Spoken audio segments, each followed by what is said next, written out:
Hello everyone, welcome back with a new video. आज इस video में हम लोग बात करेंगे आज का जो फेमस न्यूज़ है वक्फ एक्ट के बारे में, जिसको सरकार कुछ चेंजेस लाना चाहती है। कुछ 40 अमेंडमेंट की बात करी कि 40 चेंजेस इस पूरे अधिनियम में लाना है। ये वक्फ एक्ट होता क्या है, ठीक है, सरकार का क्या प्लान है, क्यों इसमें चेंजेस लाना चाहती है, ठीक है, और इस सारे सवालों का जवाब इस वीडियो के थ्रू हम लोग जानेंगे। तो बने रहिए इस पूरी वीडियो में ताकि आपके जितने भी सवाल है वक्त एक्ट को लेकर जो एग्जाम पॉइंट ऑफ व्यू से इंपॉर्टेंट है वो सारे क्लियर होंगे। तो पहले बात करेंगे वक्त बोर्ड क्या है, ठीक है, इसके बारे में क्या है ये पहले जान लेते हैं। तो इसमें साफ साफ लिखा ये हुआ है कि वक्फ एक्ट मुस्लिम समुदाय की संपत्तियां और धार्मिक संस्थानों का प्रबंधन और नियम के लिए बनाया गया कानून है। ठीक है, तो मुस्लिम समुदाय की जो भी संपत्ति, जो भी प्रॉपर्टी होती है, धार्मिक संस्थानों जो होते हैं जैसे मस्जिद हुए, उनके लिए जो भी प्रॉपर्टी, लैंड प्रॉपर्टी होगी, उसके लिए एक कानून बनाया गया है। उसी को वक्फ एक्ट कहते हैं। ठीक है, वक्फ एक्ट कहते हैं। इस एक्ट का मुख्य उद्देश्य क्या है कि जो वक्फ संपत्तियों का उचित संरक्षण और प्रबंधन सुनिश्चित करना है, ताकि धार्मिक और चैरिटेबल उद्देश्य के लिए इन संपत्तियों का उपयोग हो सके। मतलब कि इस जो वक्फ एक्ट बना है, इसका सबसे इंपॉर्टेंट काम ये है कि जो भी लैंड प्रॉपर्टीज धार्मिक और जो भी मुस्लिम समुदाय के लिए दान किए गए हैं, उनका सही ढंग से उपयोग हो सके। ओके, जो चैरिटेबल पर्पस है, जैसे कि शिक्षा को बढ़ावा देना, यहाँ पर जैसे कि शिक्षा को बढ़ावा देना, गरीबी दूर करना, इन सारे जो भी व्यवस्था बनाएगी उसके लिए ही इस चीज का उपयोग हो सके। इस पूरे नियम में, इस पूरे वक्फ एक्ट में यही कानून बताया गया है। जो वक्फ का होता है, वक्फ का मतलब क्या होता है? इसका मतलब होता है रोकना या समर्पण करना। तो इस्लाम में वक्फ संपत्ति एक अस्थायी धार्मिक और चैरिटेबल ट्रस्ट के रूप में समर्पित की जाती है, जिसका उपयोग धार्मिक उद्देश्यों, गरीबों की मदद, शिक्षा आदि के लिए किया जाता है।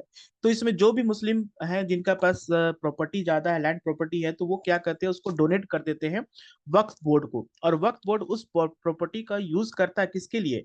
धार्मिक उद्देश्य के लिए, मस्जिद बनाना हो या कहीं पर कुछ कब्रिस्तान बनाना हो या किसी भी तरह का चैरिटेबल जो चीज यूज हो उसके लिए, गरीबों की मदद के लिए, शिक्षा मदरसा वगैरह खोलने के लिए, उनका एजुकेशन को, मुस्लिम एजुकेशन को बढ़ाना के लिए, ठीक है, इन सारे चीजों के लिए इस पूरे जो प्रॉपर्टी होता है उसका यूज होता है।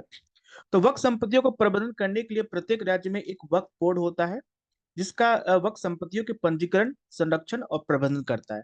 तो वक्फ बोर्ड क्या है? वक्फ बोर्ड कह सकते हैं एक ऐसा बॉडी है जो कि जिसके मेंबर इस बात का ध्यान रखते हैं कि जो भी प्रॉपर्टीज हैं जो कि एक धार्मिक पर्पस के लिए चैरिटेबल दिया, डोनेट दिया गया है, तो उस प्रॉपर्टी को वो एजुकेशन के लिए, बच्चों के, गरीब बच्चों की मदद के लिए, ओके, धार्मिक उद्देश्यों के लिए उसका यूज हो सके, उस पे ही वो लोग सारा चीज का ध्यान रखते हैं।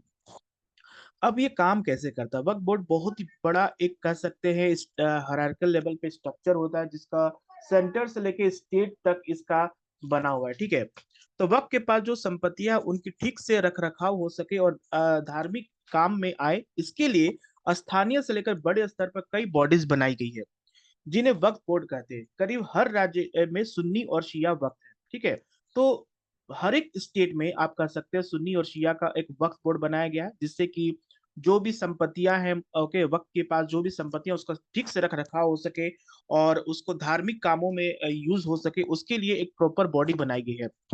इसका इनका काम उन संपत्तियों की देखभाल और उसकी आय को सही इस्तेमाल है, करना ही इनका मेन काम क्या है, उस सारे को देखभाल करना, सही जगह पर उसको यूज करना, इन संपत्ति से गरीब और जरूरतमंदों को मदद करना, मस्जिद या अन्य धार्मिक संस्थान को बनाए रखना, शिक्षा की व्यवस्था करना और अन्य धर्म के कार्यों के लिए पैसे देने संबंधित चीजें शामिल हैं।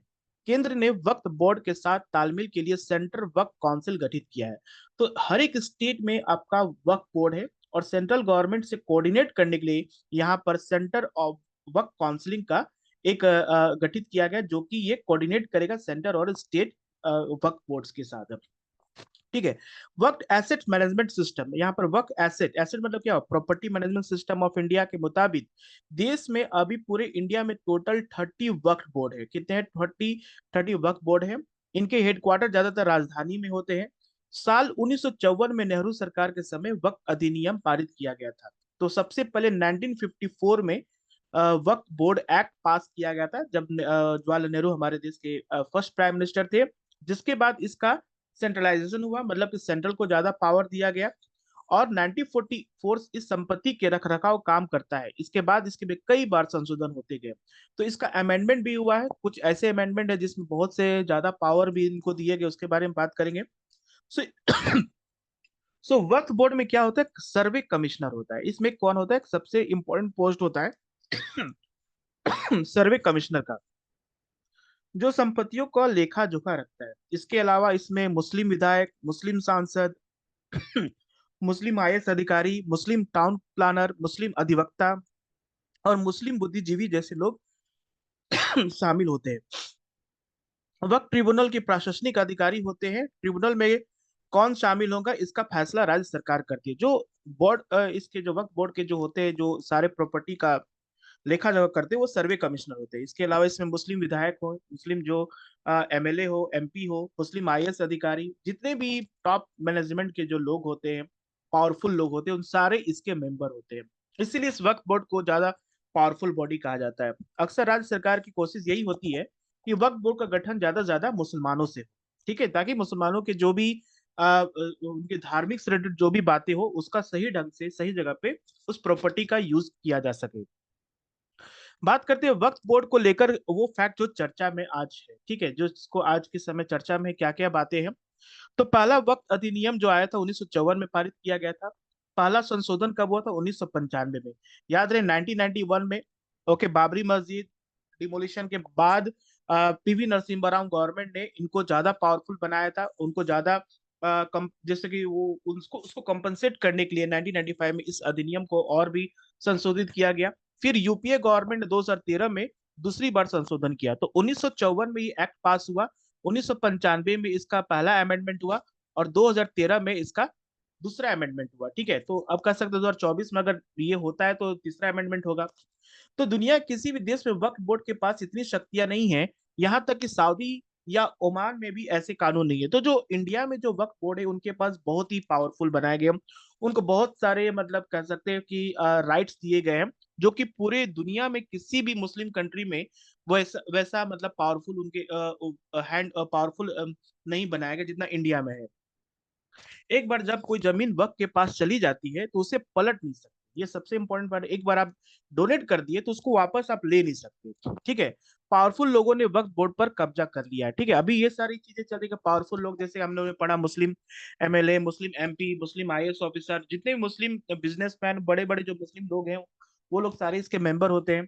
भारत में वक्त संपत्ति दुनिया में सबसे ज्यादा है, 200 करोड़ का भी राजस्व नहीं आ रहा है। ओके, सबसे ज्यादा मतलब संपत्ति है, लेकिन अभी तक इसमें जो रेवेन्यू कलेक्ट होना चाहिए उतना नहीं हो पा रहा है। यहाँ तक कि केंद्र सरकार, राज्य सरकार या अदालतों में भी इससे हस्तक्षेप नहीं कर सकती, ठीक है। इतना पावरफुल है कि इसमें सोचिए, जुडिशरी इंडिपेंडेंट बॉडी, वो भी इसमें कुछ अमेंडमेंट नहीं कर सकती। वक्फ बोर्ड पर नियंत्रण रखने वालों को अलावा अन्य लोग भी इस कानून के खिलाफ है। सच्चर कमेटी बना था जिसने कहा था कि वक्फ बोर्ड में पारदर्शिता होनी चाहिए, ट्रांसपेरेंसी होना चाहिए, क्या पैसा कब आ रहा है, कितना प्रॉपर्टी कहाँ यूज हो रहा है, उस पर बात होनी चाहिए। और वक्फ संपत्ति का उपयोग सिर्फ मुसलमान ही कर सकते हैं। ये सारे सचर कमेटी का रिपोर्ट गवर्नमेंट ने बनाई थी। उन्होंने कहा था कि इसमें ट्रांसपेरेंसी होनी चाहिए और इसकी जो भी प्रॉपर्टी का जो भी यूज हो रहा है, उसको सिर्फ मुस्लिम समुदाय के लोग को ही करना है, बाकी कोई नहीं कर सकता है। सो वक्फ बोर्ड पर क्या आरोप लग रहे हैं जिसकी वजह से गवर्नमेंट इस चीज को चेंजेस ला रही है। तो मुस्लिम समुदाय से जुड़े लोग खुद सवाल कर रहे हैं, जैसे मुस्लिम समुदाय के जो लोग हैं वो खुद सवाल कर रहे हैं कि सरकार वक्फ बोर्ड को कानून में संशोधन क्यों नहीं कर रही है। बोर्ड में सिर्फ शक्तिशाली लोग ही शामिल है, ठीक है। तो बहुत सारे मुस्लिम समुदाय जो गरीब है, वो लोग भी सरकार से बार बार आवेदन कर रहे हैं कि इसको चेंज किया जाए। भ्रष्टाचार के आरोप भी लगाए जा रहे हैं। पारदर्शिता के लिए व्यवस्था की जाने की मांग की जा रही है। तो ये सारे अभी क्या है, इन पे सवाल उठ रहे हैं, जिसके बाद गवर्नमेंट चाह रही है कि इसको चेंज किया जाए।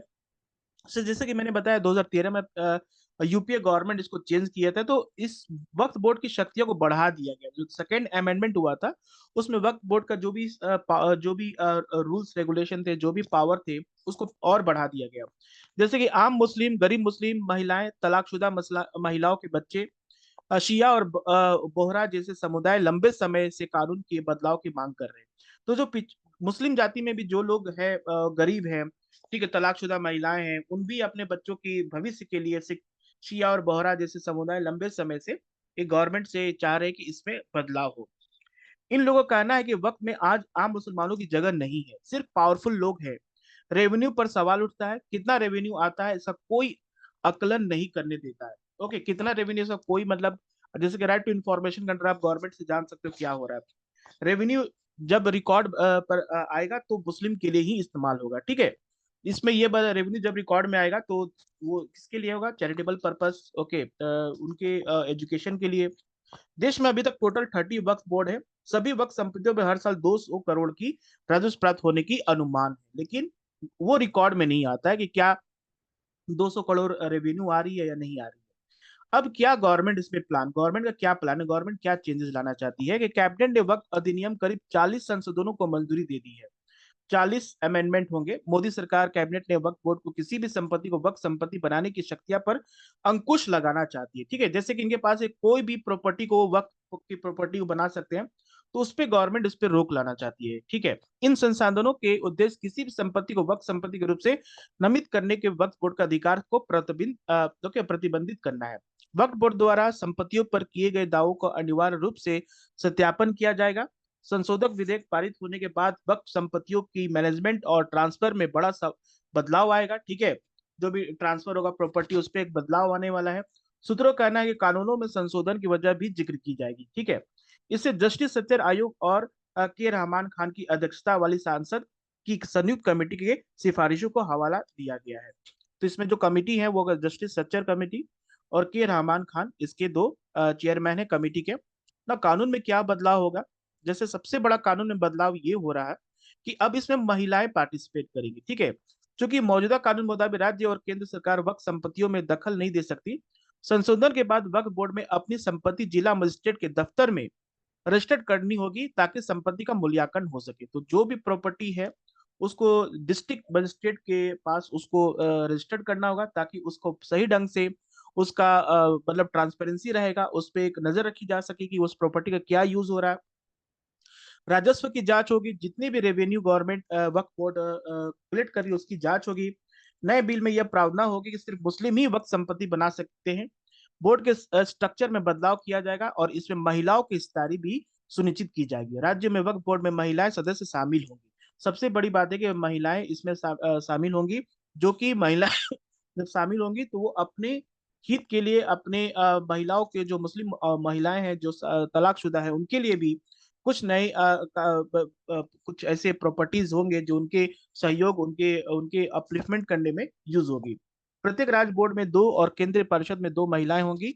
अभी तक महिलाओं वक्फ बोर्ड और काउंसिल के सदस्य नहीं है। जिन जगहों पर वक्फ बोर्ड नहीं है वहां कई ट्राइब्यूनल जा सकते हैं जो अब तक नहीं है। तो ये सारे चेंजेस होंगे, तो ऑब्वियसली है कि जो वक्फ बोर्ड का जो पर्पस है एडुकेशन के बारे में या जो रिलीजियस को अपलिफ्टमेंट करना, रिलीजियस के लिए, अच्छे के लिए, तो उन सारी चीजों पे अब सही ढंग से गवर्नमेंट की एक नजर होगी और उस पे काम किया जा सकता है, ठीक है।